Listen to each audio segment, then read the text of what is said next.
Without a doubt, ADCC is the most professional grappling event in the world, and it is one of the oldest professional grappling platforms where the best submission fighters from different disciplines face off against each other to see which style would win in a unified sport format. But it wasn't the first professional grappling event to do this. That's right, a year prior to the first ADCC in 1998, MMA promoter and martial artist John Peretti organized the first ever professional grappling event, which also aired on pay-per-view, called the Contenders. Peretti was a Gene Lebell black belt and owner of the MMA organization Battlecade Extreme Fighting, which helped launch the careers of fighters such as John Lewis, Conan Silveira, Maurice Smith, and Gracie. Although the focus of those events were the vale, tudo, and style versus style aspect of entertainment, it was obvious through listening to Peretti's commentating that he had some deep knowledge of jiu-jitsu and its fighters that were not yet known to the US at the time, as well as the techniques of the art. So it was to no surprise that prior to the end of the MMA promotion, Peretti wanted to create a new platform to showcase the grappling styles against each other, thus creating the Contenders event. The format was a 7-match card held in Sioux City, Iowa, pitting a team of various martial artists against a team of US wrestlers. Victory in each match would come by submission, or if there was none, would be based on points or judges' decision. The matches had 5 3-minute rounds, and points were awarded for throws, takedowns, sweeps, and getting to the opponent's back. This event was the first time that a professional no-gi card was organized and televised with a high caliber of athletes such as the ones they brought in. Although the event was a one-and-done type show, it became regarded as a dream platform for grapplers to compete in and earn prize money without having to fight in MMA at the time. The event attempted to answer the question, can martial arts-based grappling styles defeat traditional Greco or freestyle wrestlers? Well, let's review the matches and see how it rolled out. Match number 1 featured Tsuyoshi Kosaka, the Japan 96 Tournament of J champion, who was also a Pride and UFC veteran later on, versus Tom Erickson, who was the USA 96 Pan Am champion and the 97 US national champion.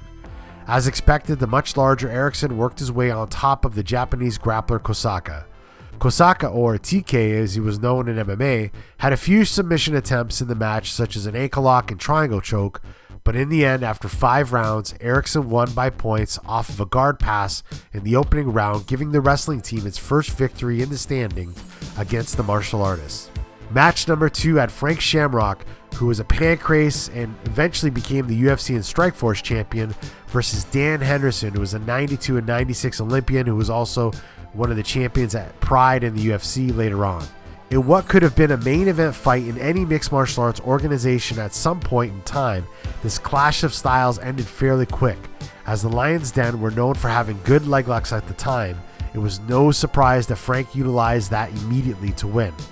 Pulling half guard in the opening seconds, Frank was able to isolate Dan's opposite leg and finish Dan with a heel hook in about 56 seconds. It was very obvious that once the legs were entangled, Dan had no clue how to defend, and Shamrock took advantage of the fact that Dan was wearing wrestling shoes to control the foot and heel even better and get the finish, evening the score between wrestling and martial artists in the standings. Match number 3 had Andre Pederneiras, the 97 Brazilian team champion and co-owner of Team Novo União of Brazil, versus Townsend Saunders, who was a 96 Olympic silver medalist in wrestling. This match went to 5 rounds with not too much action. However, despite Pederneiras catching Townsend in 2 triangle attempts and 1 leg lock attempt, Townsend was awarded the victory via decision based on passing attempts, aggressiveness, and control, earning another win for the wrestling team, putting them back in the lead against the martial artists. Match number 4 had Renato Verissimo, the 96 Brazilian national champion and eventual UFC veteran, versus Mike Van Arsdale, the 96 World Cup champion and 98 NCAA champion, who was also a 3-time All-American.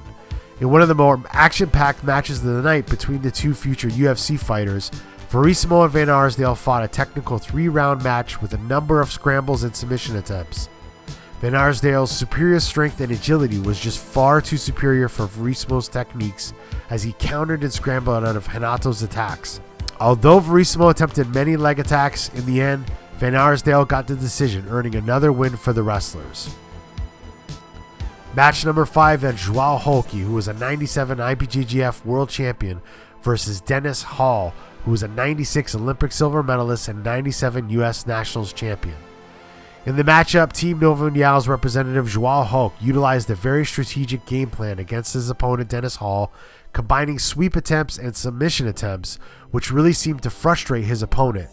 In a surprise moment of the match, Holke was able to hit a very basic sit-up sweep on his opponent Hall, which gave him points to earn his victory and earning the martial arts team its second win. Match number 6 had Carlos Newton, who was the Canadian Jiu-Jitsu champion and later becoming a Pride and UFC veteran, versus Chris Barnes, a two-time NCAA wrestling champion. Future UFC champion Carlos Newton implemented a very unique game plan against his opponent Chris Barnes, often allowing Barnes to take him down so he could set up a submission attack immediately.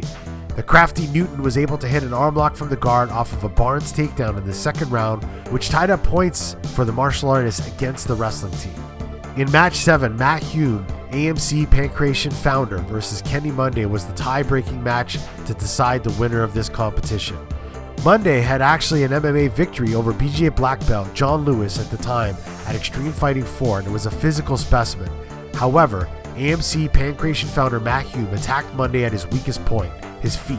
Pulling guard in the opening seconds of the match, Hume attacked Monday's foot with a toe hold as a counter to what looked like Monday was actually trying to submit Hume with.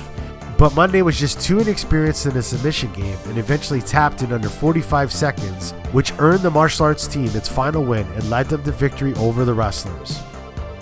The Contenders event was way ahead of its time and absolutely needs to be recognized for its contribution to professional grappling. In actuality, the first ADCC had a nickname of the Contenders of the Emirates by Gracie Mag, which was the leading authority of grappling in that era. And although it never had another event, the discussion still remains today, although more specified as in who is the superior grappler, the wrestler, or the jiu-jitsu fighter. We are now starting to see more crossover matches and events combining the two styles in a competitive format, from the Bo Nickel match against Gordon Ryan to Pat Downey versus Gordon Ryan at the BJJ Fanatics event. These type of hybrid matches have gained a lot of interest in both communities, which is only good for both sports. But the question remains, is it time for a full event to take place once again? Are we ready for the Contenders 2021? What would your dream card look like? We may not ever see that happen, but ADCC 2022 is creeping up very quickly, and with the success of the 2019 edition of this event, and especially with the success of wrestlers like Nicky Rodriguez, we may just see some more historical wrestler versus grappler showdowns in the near future.